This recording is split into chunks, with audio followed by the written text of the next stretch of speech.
Okay, I'm assuming I'm connected to everybody. You ready, guys? Ready to begin? I hope so. We're going to go ahead and start. We have about 23 of the 57 people registered.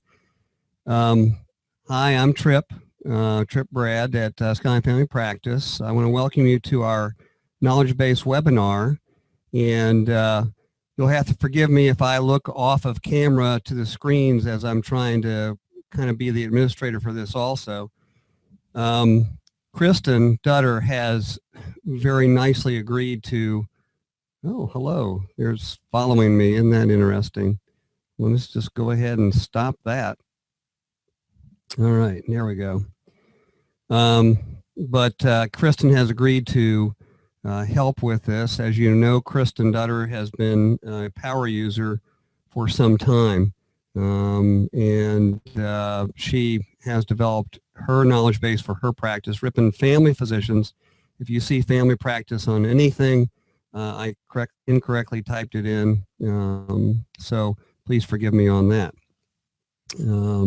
Pretty soon we'll wait for a few other people to come in. Please feel free to chat if you're connected.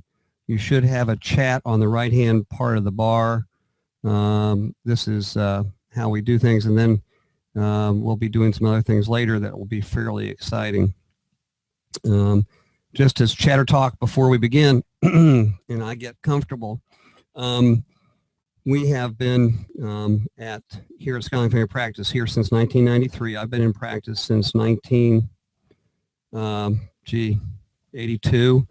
was in the National Service Corps for 2 years in North Carolina, and then came up to this area in Front Royal, which is 70 miles due west of D.C., in the beautiful Shenandoah Valley, and was with another practice, left that practice, went into the ER for a couple of years, since I've been doing that for a long time, if you will, paratrooping into ERs to bail them out from time to time over the years with an ER company. So I went into that full-time for 2 years and then started this practice in 94. On April 10th, yeah. And actually I had the luxury of setting everything up. So the day we opened, we had 500 patients registered. My dear wife, through an answer machine in her house, had collected 500 patients through ads in the newspaper, the old way of doing things. And we started with 500 patients that day and have grown ever since. As some of you may or may not know, you're looking at the sole physician now at Skyline Family Practice. I am unfortunately by myself, except for a nurse practitioner who I'm very happy to have here, Sarah Wigand, who joined us. Now it's Sarah Kristen. She got married and went off to South Africa for a couple of weeks on a photo safari and has a lot of neat pictures of leopards. Sorry, I won't be showing some of the wild game that she photographed, but hopefully you'll enjoy this. The two other physicians left. The first one, interestingly, left due to meaningful use. Here I was, a proponent of it, and served on a federal advisory committee. As it turned out, Bernard Pegas, very intelligent guy, just got tired of the bureaucracy, more from a libertarian perspective, and he left, and he's a hospice. And then Barbara, my other partner who'd been with me for 15 years, essentially was a solo mom. Her husband, although they were happily married, was always away, and she was trying to run home and take care of a kind of special needs kid. Wonderful child. And I think with having to cover for a three-physician practice, she just decided to work for the VA, of all things. So we've had doctors going everywhere, but we have a nurse practitioner coming in June. I'm very excited about that. And by the way, we are recruiting for physicians, and certainly we'd love to entertain anybody who's interested in family practice, even med peds, and who knows, internal medicine or peds, if you like that idea, in this beautiful area. We've had about as many people sign up as we're going to right now, so people will log on as we go. Remember, use the, let's see if I can do this. It should be over here. on the chat room thing. There is no telephone number.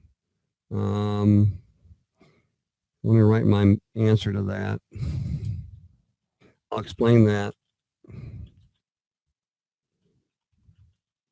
So you'll use your speakers and a microphone if you have one, hopefully. I'm not sure how we're going to work that out. I'll explain a little bit about how we do that as we go. As I said, I'm not exactly the world's leading webinar person, so if things are a little quirky, you can blame me. Anyway, let's begin, if you will. What I'm going to do now is I'm going to share the screen, and I'm going to get over to what I hope to be a PowerPoint presentation. There we go. And let's begin, if we will.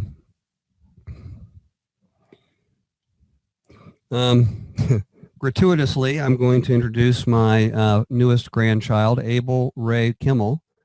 Here are the stats.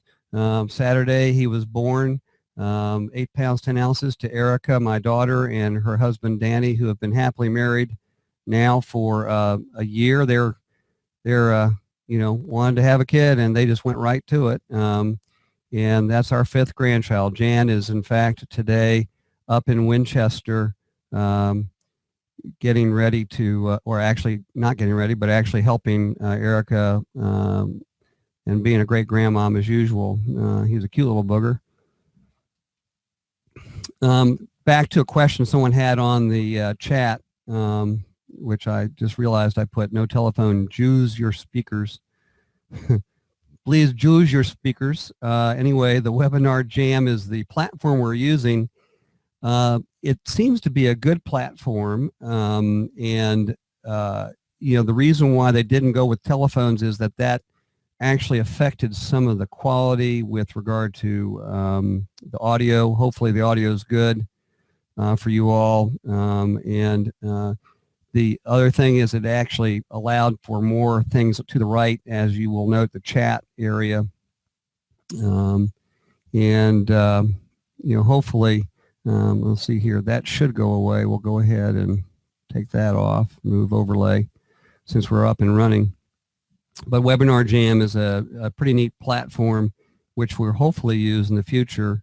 And so with my apologies for anyone who's used to the telephone. This saves us cost, or AKA me.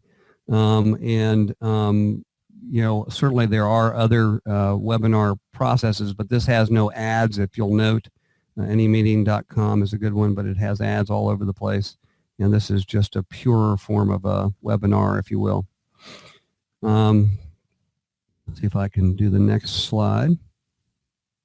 Well, that's interesting, isn't it? Here we go. So without further ado, I'm going to introduce Kristen. She'll sign on later and take over control of the presentation, I'm hoping. We tried to work this out yesterday, and that's Ripon Family Physicians. So please bear with this slight typo as we went into this. As I said, she's a power user. She's a very good speaker, has spoke at many user group meetings and does quite well. That's me, of course. One of the things I'm going to talk a little bit about is Don Stewart. He has been a stalwart as far as being a practice partner user, and I'm going to call him practice partner user emeritus. He is actually going to be speaking on the knowledge base. He can't be on this call today, but he will be at a Clyde Bennett and Associates, or Aldridge, I guess is the new name, user group meeting in Austin in June of 2015, and he'll be speaking just before I do on Saturday, I believe, June. Let me look at the schedule. That'll be June 20th. PPRNet, which is now called Primary Care Practice Research Network, has well over 250 practices that contribute to the data that PPRNet has given to the United States and beyond. They have done studies such as colorectal cancer research, depression research, alcohol overuse and abuse research, studies with hypertension, standing orders, which has been a real game changer. In fact, was featured on the AHRQ, that is the Agency for Health Quality and Research website, with Steve Johnson, one of our fellow practice partner users, but also medication safety, which has actually been key to some of the other quality initiatives that have happened federally. So we've had an impact nationally. The meeting is in Charleston. There is a cruise. Kristen, Dutter, I must say, has been an advocate for the cruise. And probably, as I haven't spoken to her, but I venture to say she is on the cruise and registered and ready to go. That's right before this meeting, which is towards the end of August. If you have a paper and pencil, it's at the actual website, which I didn't put on here, is www.musc.edu/PPRnet, and they'll get you right to their website.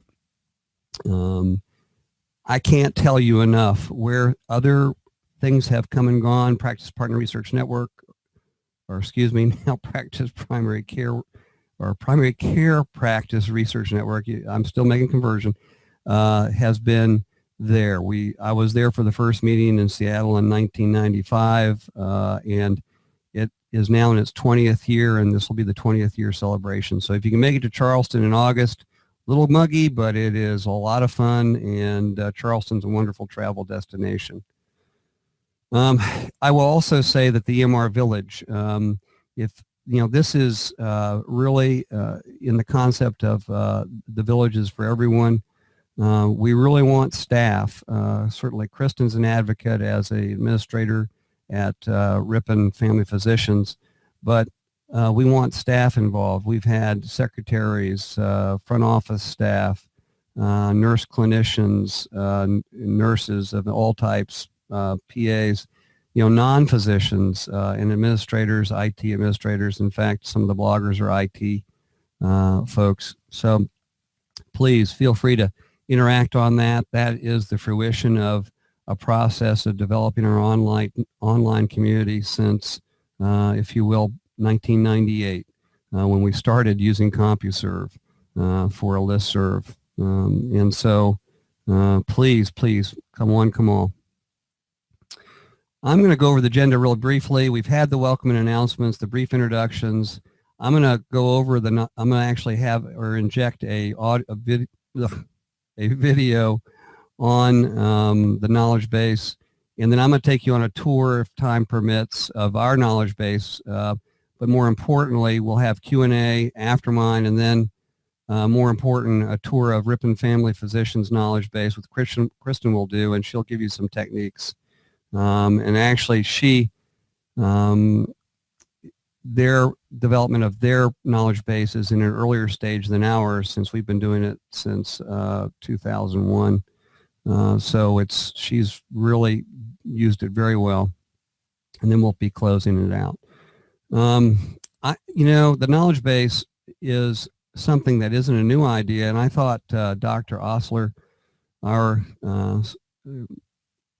the person we admire, I thought he said this: if you don't have to know everything, you just have to know where to find it. And actually, I found out that this person, Sofonisba Breckenridge from Kentucky, she was an educator, actually may be attributed to this with after checking the web. But the fact is, the knowledge base is something that you have. It's there. Actually, at this point, if anybody, someone just chatted and said, "Are we starting soon?" Well, we've been going here. Hopefully, there's no problem. But I will give a USB thumb drive to anybody who knows what this is. At this point, I'd ask you to sort of see if you can figure out what that is. I'll give you a little time.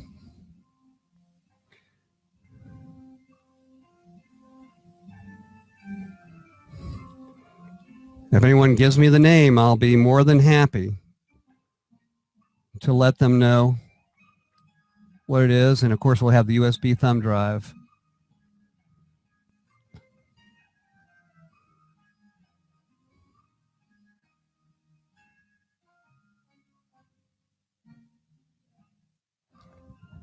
Well, that, anyone knows what that is? All right, there's a thumb drive on the line. It is a Memex. This is a concept of a machine proffered by Vannevar Bush in 1945, and the idea was to have repetitive information immediately available. Yeah, someone said, was it a fax machine? Good try. Sorry, the time was up. Alex Trebek already cut me off on that one, so nice try, Pat. I appreciate that. But this is actually what it is. It was just a concept. It really wasn't really created, but the idea was to have more, as knowledge became more available, this was a way of getting to look at a lot of information. And if you look at it and you think about it, there's the desktop right there. People could actually access stuff. That's the end of that part of the show. And what I'm going to do now is go over to what I hope will be, there we go. What I'm going to do is inject a video, hopefully that will load here at this point.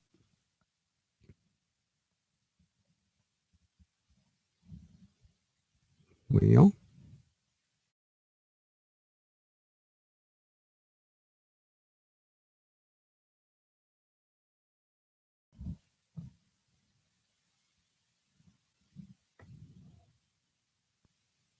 Okay.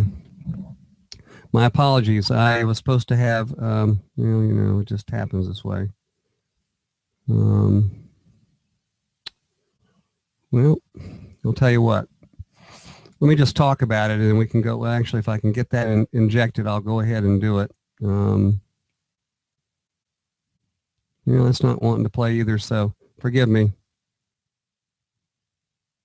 I give up. I had a nice little video that went over the actual processes and involved with this. On the EMR Village is a reasonably nice, although somewhat dated, 2005 video. In fact, it had Floyd Landis in there, which we were heralding, but unfortunately, as a cyclist, he was doping too. So anyway, it's a great video that sort of goes over a lot of the knowledge base. It's been around since 2000, since version 7.05a, and it worked very well. And we were the first, Practice Partner was the first to use this in an EMR. In fact, the video did reference an article in the Journal of Family Practice Management called "Develop Your Own Intranet," which I think came out in 2003, which tells you how to do that. I'll certainly create more materials since we're having troubles with the video. And what I'm going to do now, hopefully, with a little bit of luck, is share my screen, and we can go from there. And maybe I can sort of fill in where, the actual injected video was supposed to work.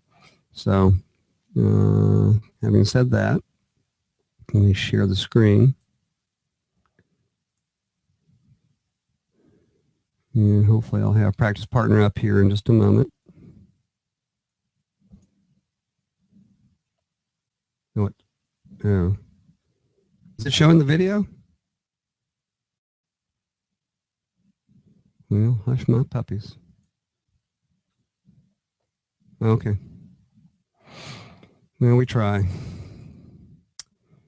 You should see at this point, again, my apologies for anything that doesn't work. We try our best. This is actually a small screen. Don't worry, we will work on getting the actual knowledge base. But as you know, you can actually access the knowledge base. And here I am trying to access it that way. You can access the knowledge base by hitting task and going to the knowledge base here. And that brings it up with a little bit of luck. Okay. And you will now see, I'm going to share the actual knowledge base so you can see that since it's a different window. And again, I apologize for the craziness of all this. You know, it's amazing how things work really well when you don't have to worry about webinars and things. I'm assuming, are you all seeing that? I'm just going to go ahead and get that going. I'm getting ahead of myself as usual.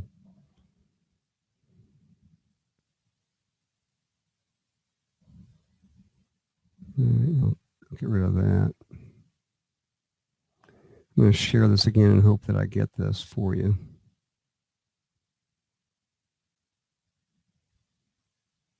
There we go. All right. Are you all seeing the practice? And again, my apologies for any craziness that's happening now. Okay. Thank you.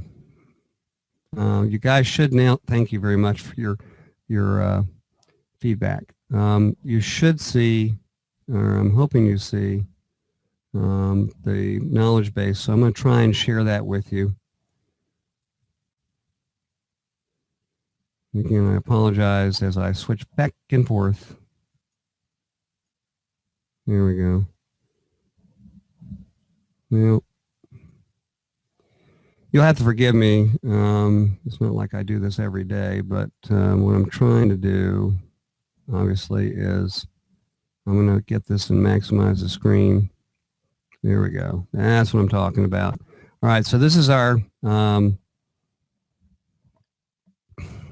and just bear with me. This is actually our screen. Don't worry, I'm going to hopefully make this bigger for you. This is our home page. And hopefully it shows fairly large for you so you can actually see it. The concept here is to keep it within a certain number of pixels, which normally would be 640 by 480, which is considered a half page, just like a newspaper. And you really want to have everything connected, you know, every document or resource connected by 1 or 2 clicks.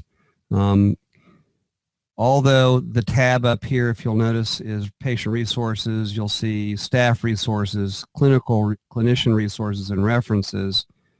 This actually is a misnomer in this tab because it actually shows many more things than that. We have staff resources, clinician resources, and references. And you'd say, how the heck did you develop this? Well, we did this with, I did this with Dreamweaver. Coffee Cup HTML editor is a very inexpensive and usable one. Dreamweaver is a higher end. What you see is what you get. HTML editor. But you remember, I've been doing this for 14 years or so, so it isn't that you should feel like you have to do this. In fact, Kristen's going to show you a very nice process. I'm going to move on a little bit and show you some of the resources just as we've set it up. As I mentioned, this is a high frequency page because these things are somewhat buried, as I just mentioned, by clicks. But we have things like diets, which are right here, and we'll just make them bigger, won't we? And so you can actually access things very quickly, get right to what you need, and if you need a clear, a reflux diet, you got it.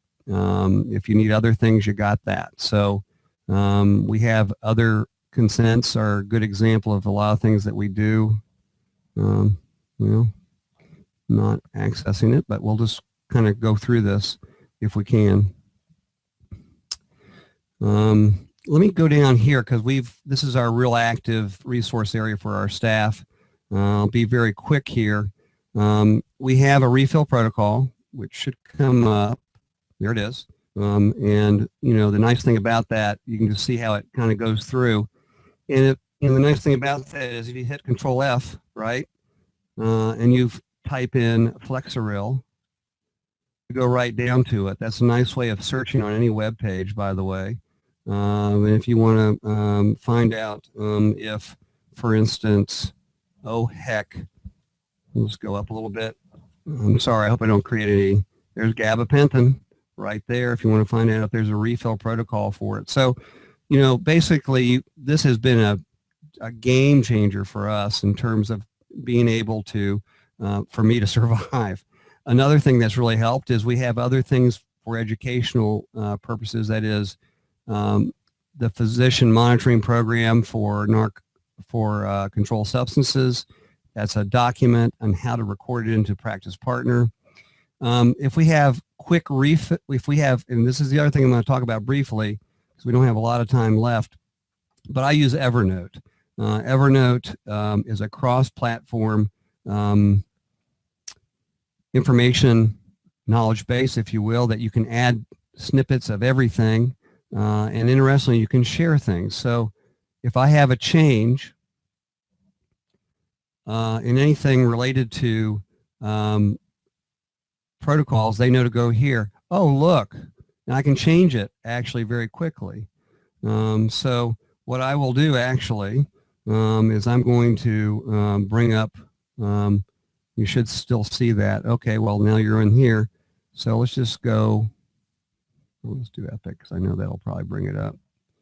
Neat thing about this is it really, there it is. And the nice thing about this is I can change this in Evernote anywhere I am, including my cell phone.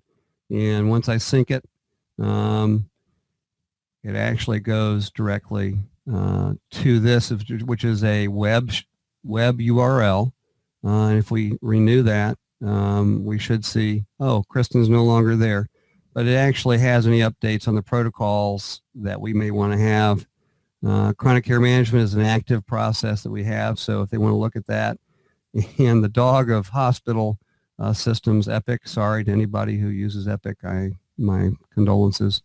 We have some things in here to sort of help guide scanning, etc. So a very useful process with regard to, changing things very quickly. Policy procedure updates, the same thing as an Evernote page.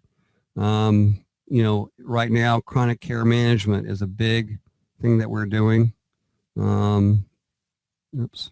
And as you can see, it does a lot of things. We actually, and this is a concept that I want to give to you, why have a Rolodex when you can actually go for all your referring physicians that you have at specialty centers, when you just link up to their physician find homepage. Let's just, for instance, go, I don't know, Children's National Medical Center, right? There it is. Find a provider. Why? And then he's the featured one, John Snyder, but you can go find the specialists. The neat thing about that, and I think UVA does a pretty good job, hopefully. Okay. So let's just pretend, this is a very simple thing to do. Hopefully he's there. Well, that's just wonderful. Anyway, you can actually find the doctors, but the concept is there. It works very well. And when you print it out, it usually has their phone number. You give that to the patient with their, CV, and they actually bond to the patient. The patient bonds with, the actual physician, and they can call them if it snows. They can call and cancel the appointment. So that works pretty well. Again, we have a lot of things in here. I'll just link in here. Of course, some people have seen this. This is the book which we use for staff training. And so it's there for our staff. Oh, that guy's pretty upset. But anyway, it talks a lot about how to set it up, the concepts. And so really the knowledge base is there to sort of sync up, if you will, our staff too. As you can see here, we can bring up the PPRnet patient level report, and actually our, of course it's an older report, but it actually has the process sheets on how we've done on various things. So powerful. It's available to any of the clinicians and the staff, so it works out really pretty well. The staff resources are also very helpful. And in fact, we'll see if this works. Yep. This is actually, well, this is a cold fusion based process, but this is their schedule. This is a schedule for the nursing staff, which Jan, as the nurse manager, can change and add, so they can see at a drop of a hat where their schedule is. These things are available. I'm going to turn this over in the interest of time, to Kristen. And we're going to try and do that. But as you can see, there are lots of different things you can do and use with the knowledge base. Now, what I'm going to try and do, I'm going to stop. There we go. I'm going to see if Kristen can present. So with a little, I wonder if anyone has any questions if they want. Okay. And that might be somebody I know. Is that you, Kristen? I'm going to put her on speaker so she can actually, this is our high-tech way of making this work. I'm going to hopefully unmute her, I hope, but actually have her present to everyone. So she should be shortly presenting. At this point, you should see, okay, and I think you figured it out. Okay, good. Yep. Yeah, everybody sees your screen, I think. Are you a practice partner, right? So I was just going to take everyone on a little tour of our knowledge base. Are you hearing me okay audio-wise? Because I can't see your chats at this point. Yeah, it looks like you're getting it because I'm seeing some. Okay. So stop me if I need to slow down.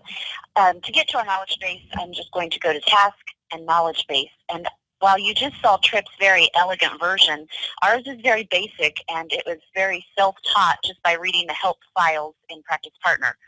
So here is emergency supplies and phone numbers, easily accessible with one click. And then we have it grouped here. Some of these things link to other documents. Most of these are just Word documents that I saved as single file web pages so that they could be visible here. And I'm going to show you, if we have some time, how I did that. But things like health maintenance standing orders for some of the vaccines. Here's one I'm just going to open up real quickly. And it just created some standing orders for a variety of things that the checkout and referral girls needed. So things like ordering certain lab testing when it's requested by a radiologist, like if you need to make sure their kidney functions are okay before they have a CT with contrast. Certain things required for reclass infusions or patients with annual eye exams, things that maybe don't fall into the health maintenance standing orders, is a useful thing for our checkout staff here. So that's just one example. And it's just a quick way. People don't have to pull out a piece of paper. It's right there in the system. Health maintenance standing orders. Let's see if I can pull that up. It's kind of small there, but you can kind of see just the standing orders for our health maintenance items. And Kristen, if you hit Control Plus, that'll bring it up when you're in a web-based thing. Okay. Okay. Let me go back then and just show you a few other things. Office policies. So just a variety of different protocols and policies are grouped here. With the measles epidemic at Disneyland, we had some information about that. It landed in this file. And then patient handouts, kind of like the patient resources that Tripp was showing. And there's a variety of things. One thing I like in this screen, you can change the view and sort it by list. I'm not sure is that big enough for y'all to see? Tripp, can you see that okay? I think the concept is visual, but yeah, it's okay. A little bit fine. So. Let me switch back then to medium icons, and I'll show you. It might have things like handouts about fish oil or niacin or Mediterranean diets. You can see different stretches, just a lot of different things that we have found, whether it's web pages or documents we've created in Word. So I think it might be useful, aside from showing you all of the different things we have in here to show you how I did this. One more I'll show you quickly with the a link that takes you, instead of to a variety of files, straight to a web page. So for anyone on the call who has never set up their knowledge base and doesn't know where it's contained, I'm going to just try to show you here quickly. If you go to your P-Part folder, there's a folder called KBase, and this is where you have folders set up that contain the documents that you want to show. So maybe looking at patient handouts, this is where I'm saving them so that they're visible in our knowledge base. So again, that's P-Part, knowledge base, and then the folders you have. To actually create this, if you have a Word document open and you say File, Save As, and you just change this to the type of a single file web page or an HTML page, and then you save it in that folder that I just showed you in P-Part knowledge base in the appropriate folder, that's how I'm getting documents there. So you may have a variety of Word files or Excel files or any kind of file that you want to save there. As long as you can save it as a single file web page, you'll be able to put it there rather than have to hand it out to everybody on paper. Did I show that okay, Tripp? Does that illustrate that's kind of perfect. how you make a Word document and you put it into your knowledge base? To change the actual home page of the knowledge base, you, instead of going to the knowledge base folder, once you are in P-Part, I believe it's home.practicepartner, and I've made a couple copies here. I think the live one is home.practicepartner.html. So if I open that, this is where I would actually change the face of the knowledge base when people first open it, kind of the home page that they first see before clicking these links. So it kind of shows what's contained in it, but here's where I would make any changes to that. Am I explaining that okay, Tripp? Yeah, that's fine. And actually, you can configure that to a different one. Maybe I can show that later. Okay.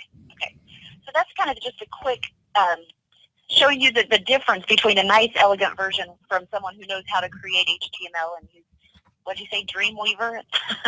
All those things that I don't know how to do, but I know how to use Word, and so I can create files and save them as single file web pages within the existing knowledge base. So I really took what Practice Partner shipped to me and then just began to add on to that.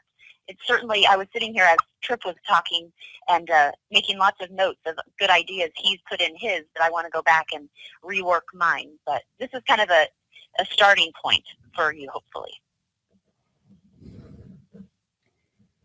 Is there anything else you want me to show, or do you want Well, to... actually, maybe what I can do is show people how they can move the home.practicepartner.html to a different place, perhaps.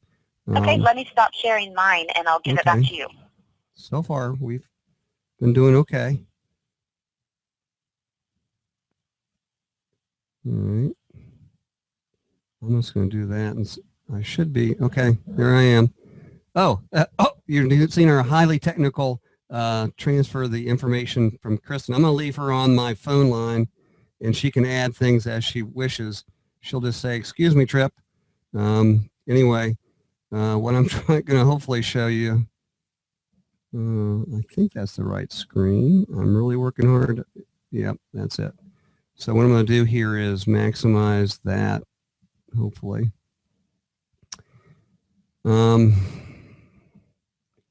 That's most interesting. All right. So as we get going here, I don't know if you can see it, but, and I'm going to try and maximize, but I think we're having some cascading problems with this, but in any case,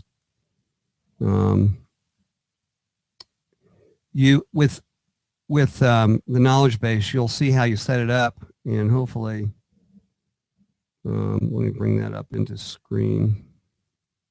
Here it is. Right, I don't know if you can see at the top, and this is, I have it maximized, so just bear with me. Come on. But what you'll see in maintenance right here is set defaults, which is at the very top. It's a little small, I apologize. But here is where, under administration default settings, you actually set up your default home page. for your website, but also your knowledge base. And you'll see that mine is a little bit different.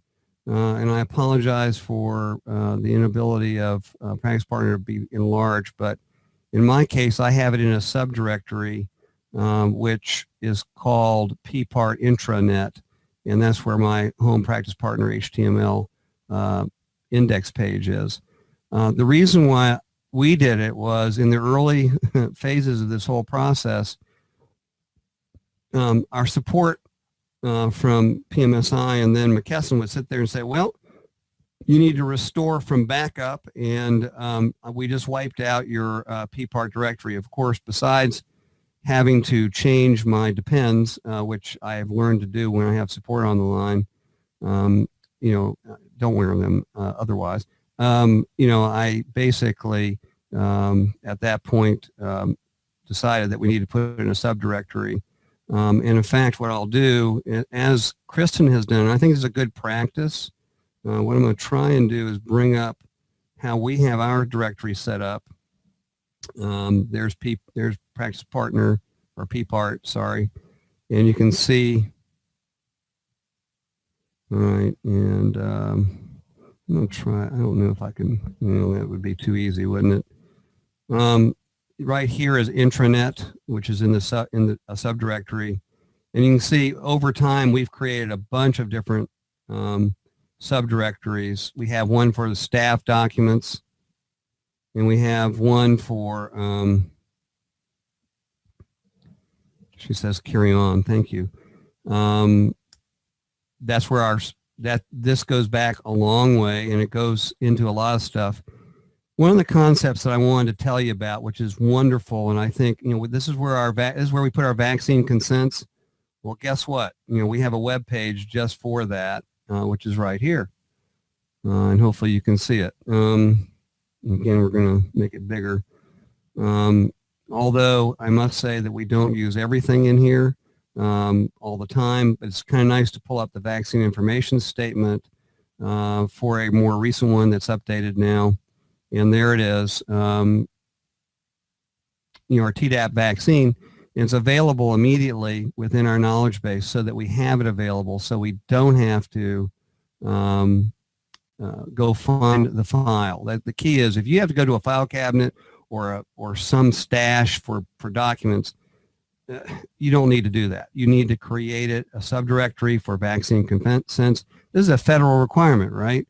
So if I need to, get my meningococcal vaccine, and then you just sit there and say print, and then you do your print thing, right? And you print it off and print as many things as you want. And you'd usually do it at the site in the room if you can. We have printers in every room. Why? Because we don't want to leave the room. We leave the room, we get inefficient. That's I think a critical concept for a lot of folks.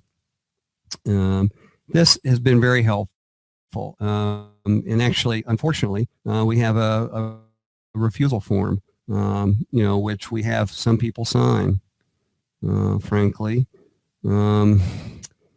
I think, and I believe, like Jamie Lore, you don't just discharge people because they don't do vaccines. Sometimes, I must say, if they get angry or impolite, then they hit the road. But you really try. We've won over a few folks, which has made a big difference. And as I mentioned, we have other patient handouts. And here's the concept that I wanted to show you with this in particular. And again, hopefully you can see that pretty well. We have lots of stuff here. And the thing about that is, and it's not alphabetical, I'm sorry to say, but we just got tired of telling people how to set up ergonomics for their workplace. There it is, right? Tells them how to do it. This came out of all things Computer Shopper a long time ago. I scanned it by a scanner into the, and made it a PDF, I think. And as a result, we have something we print out. The neat thing about it is we tell people to bring it back to their employer, and it has our name on it, right? So it helps us help the patient get the stuff done that they need. This is a concept, of course, this is kind of advanced, but we use instant medical history quite a bit. And since we have emails, we just type that in there, and then this will send actually an email with COPD, let's say for follow-up, and you have an appointment, and it actually will send an email. This is Cold Fusion application, so I'm not going to spend much time on it. It is fairly well developed, but we are working with Matthew Ferrente and Alan Winter on that. This is we just hook up MD Consult so you can actually get in there. Oh, interesting. Well, they're doing things again as usual. All right. Well, isn't that interesting? All right. So anyway, that's MD Consult, for instance. I'm sorry, I meant to say up to date. So everyone has a membership, right? But sometimes you have to, hopefully. Well, you can get in there anyway. The Family Practice Notebook is a knowledge base. And I thank you, Kristen, for going through that. So we have a lot of things here. Like I said, we're still moving forward with all this stuff. And again, just making things available.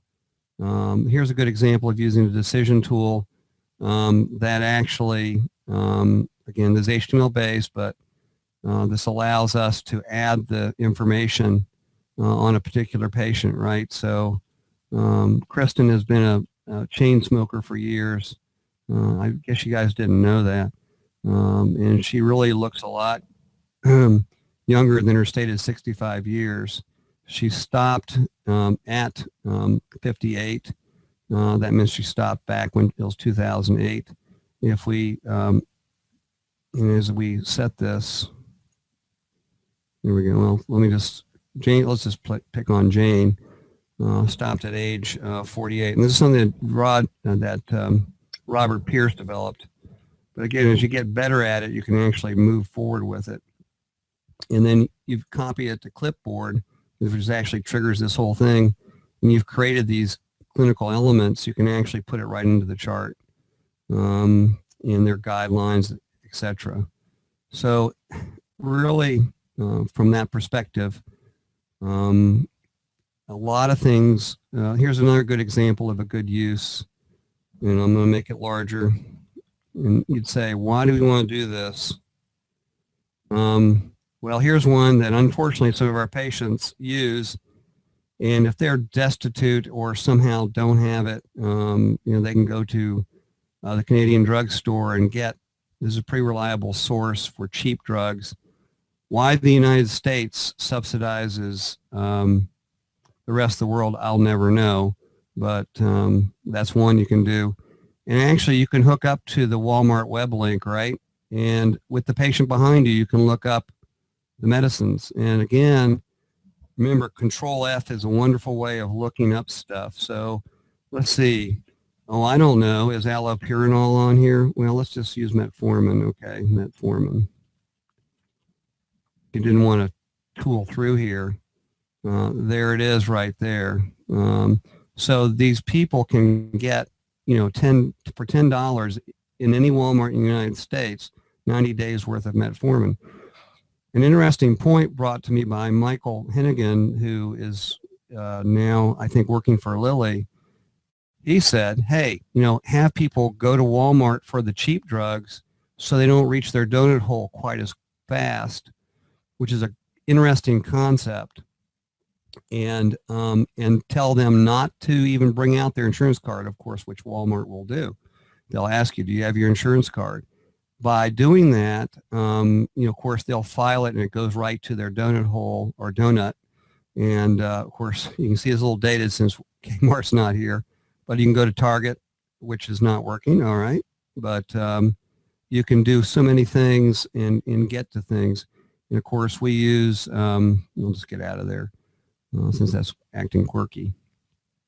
One of the things that I wanted to show you, of course, this has been a big thing, and unfortunately, we have to deal with it more than I'd like, is our controlled substance use contract. We use one. It's on the file sharing part of the EMR Village, by the way. and it's designed to hold them accountable in lots of different ways. Anybody who gets any medicine beyond the first one, let's say if I do a vasectomy on a patient and I give them Vicodin, not that they need it because I do such a good job, right? We give them a controlled substance use contract, and they have to abide by that. We hold them accountable to it, and it's been very helpful. So there's absolutely no limit to the number of things you can do with things, and I hope you guys have found this to be fairly useful. Kristen, do you have anything to add? I think you're still on my phone call. Well, you've been texting me. Bear with me. Are there any questions in chat that you want to ask?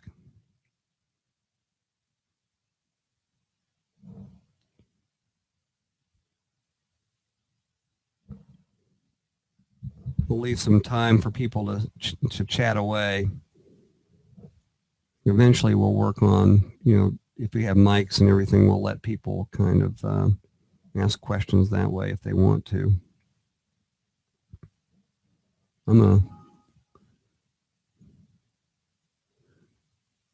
As I said, we have folks still on the line, so if you have questions, feel free to ask them. I'm going to see if I lost Kristen. I don't know if I did or not. I think I did.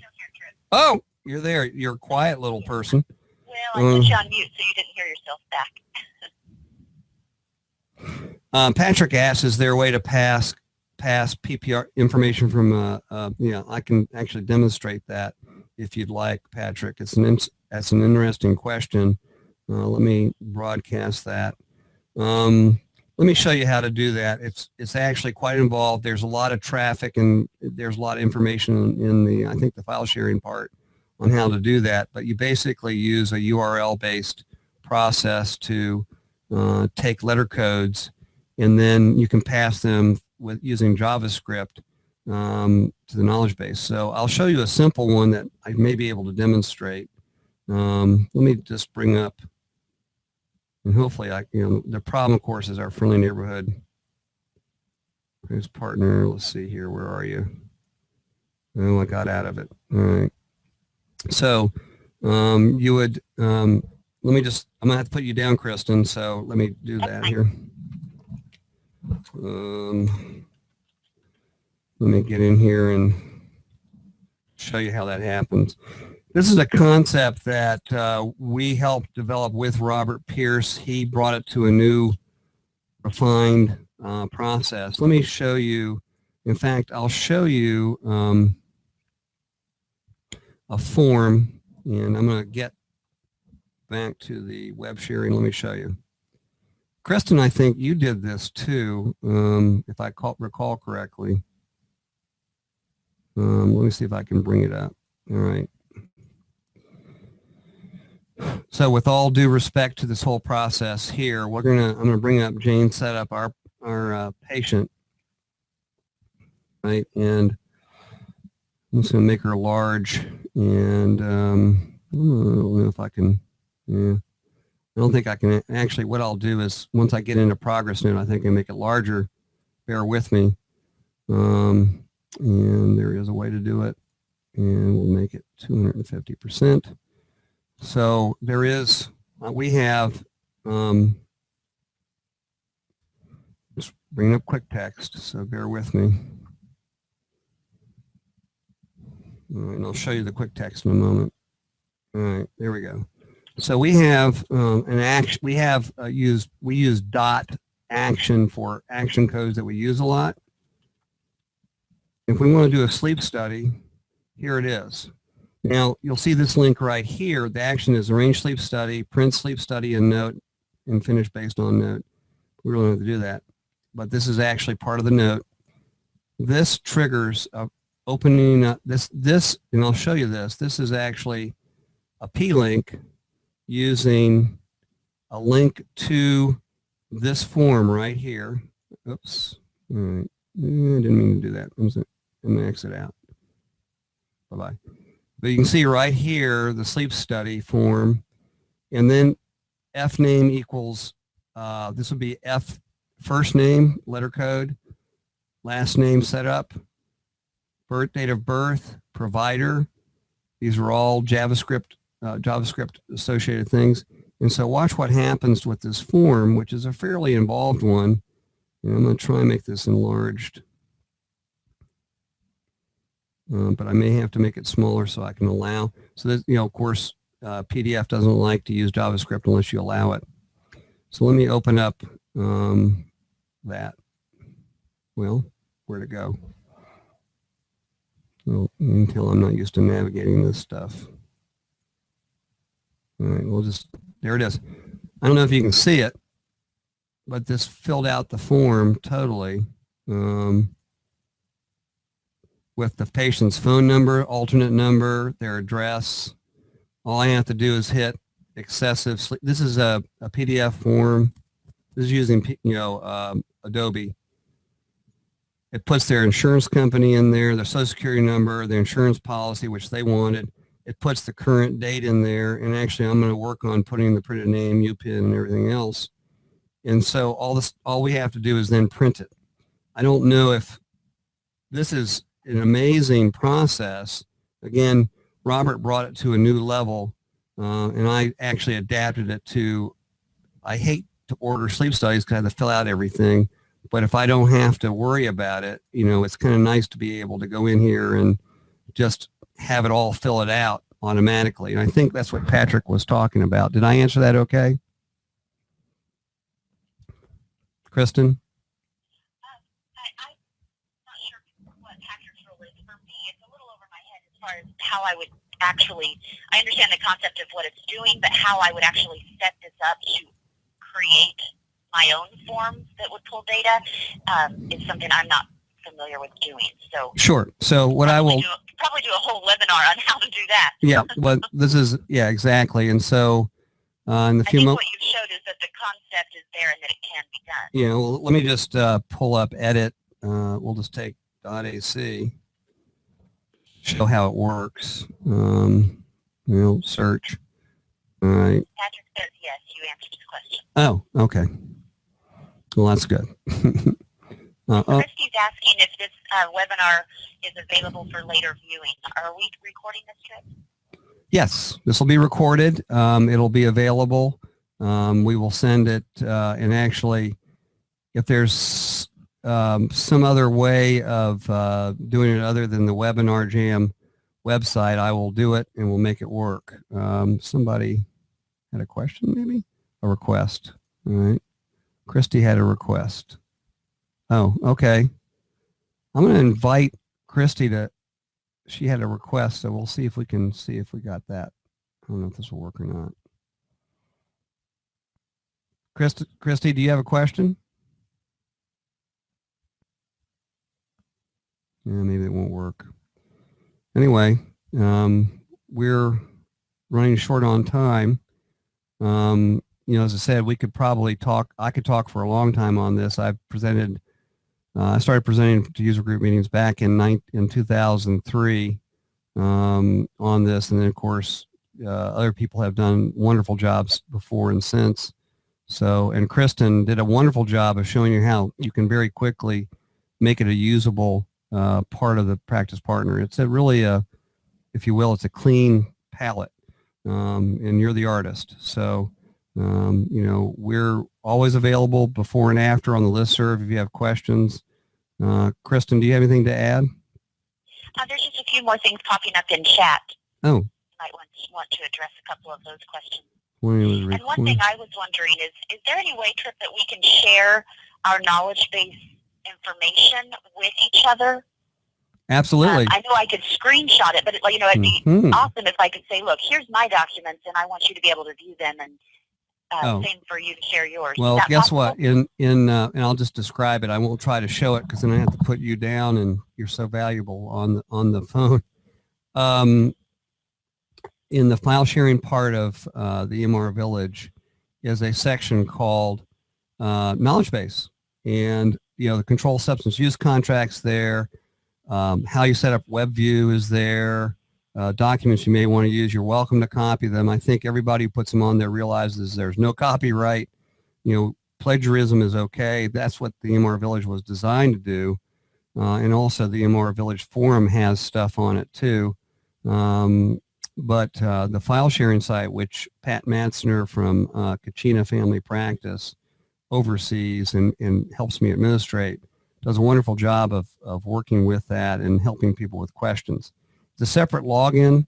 You can get there, but the documents can be uploaded very easily by anybody. So it works pretty well. So let me just jump in and say, if anyone's on the call that's not on the EMR Village, be sure to get on and then also get access to that file sharing site. Not only can we share the documents we use in our knowledge base, but there's a lot of other resources in that file sharing site that I have found so useful, and I've pulled from so many other users in the community, and it's made a big difference in our practice. So I'd love to see all of us on the call kind of revitalize that, add some new data, and I'll try to do my part and upload some of the files that we use there for you guys to have access to. Yeah, I'd say that too, Kristen. I'm learning how to do things from other people. Robert Pierce has taught me a lot. Don Stewart, Kristen Dutter. Believe it or not. Well, really. Well, that's just it. Someone's thought becomes a great idea that everyone uses, and we build on that. There's a question from Patrick asking, do I prefer an HTML editor other than MS Word or Dreamweaver? Let me talk a little bit about Microsoft Word. It creates a lot of dirty code from my perspective, since I'm into HTML coding, but it does a very useful job of creating HTML.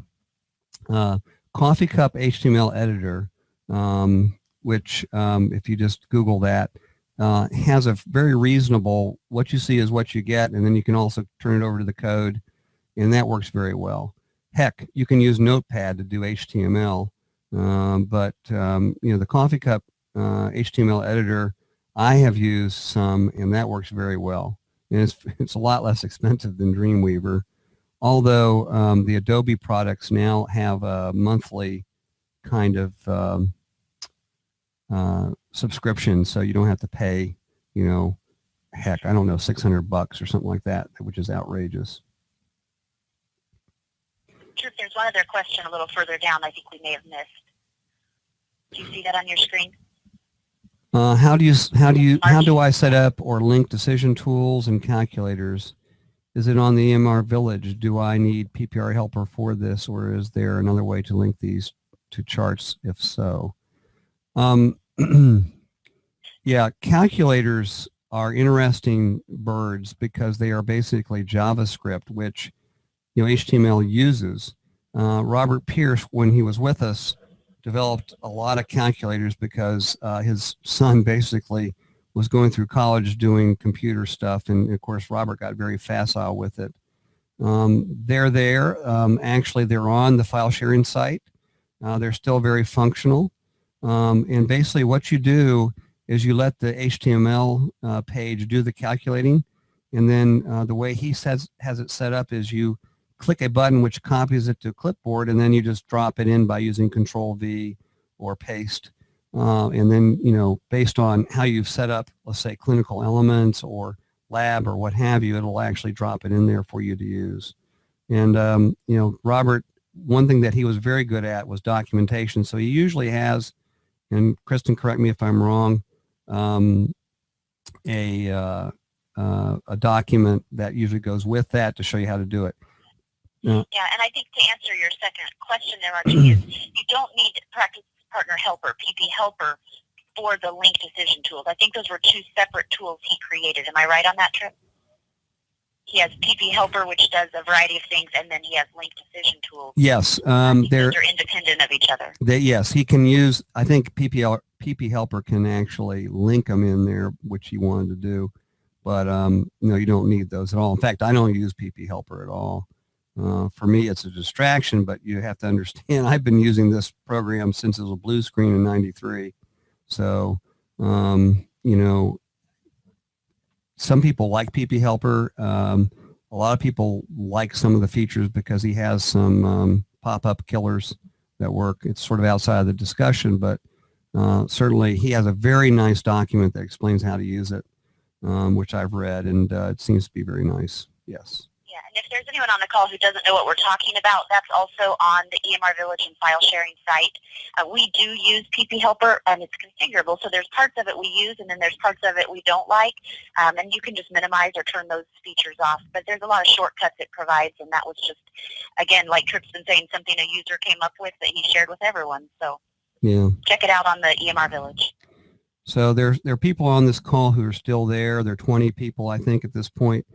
You know, really, for you diehards who've hung on here for an hour and some odd minutes, hour and 11 minutes now, I thank you. And I would encourage you, everybody's idea is a good idea. And, you know, we all have gotten better at what we do. Wouldn't you say, Kristen, that practice partner or, you know, the end user group and some of the VARs out there, Clyde and others, have been very instrumental in, you know, building on knowledge that was heretofore never available. So, and we do that by helping each other. So, yep. Okay, I don't see any more chats. Kristen, I want to thank you very much. And actually, Mick mentioned something about advanced users for HTML home site is a good product. I think that, you know, I looked at that. It seems to be a good HTML-based product. I don't think, if there are any other questions, Kristen and I are certainly available. And if you're on the listserv, our address is, at least on the first posting that we have, if we ever post, show our email addresses. And I would say anybody on the listserv recognizes that they make themselves available to help individuals off lists. So wouldn't you agree, Kristen? Absolutely. Okay, great. And I can share my my email in the chats here. So if anybody has any questions for me later, you're welcome to send that to me. Give me a second, I'll type it in here. All right. I can type with one hand. I've been hunting pecked in a while, but well, that doesn't work. I'm actually currently at, although my my service provider is currently deciding to push us over to Google. There's mine also. So if you all ever need help to that end, we will. And, you know, really even more useful sometimes is posting it out to the listserv, because there are other people who may have even better ideas than we do. Well, with that being said, and thank you, Sharon, and thank you. We look forward to hearing what you guys have to say. There'll be I think a survey to ask how, you know, if you have any improvements, and we'll see you all on the listserv in the EMR Village and PPRNet. Thank you. Bye, guys.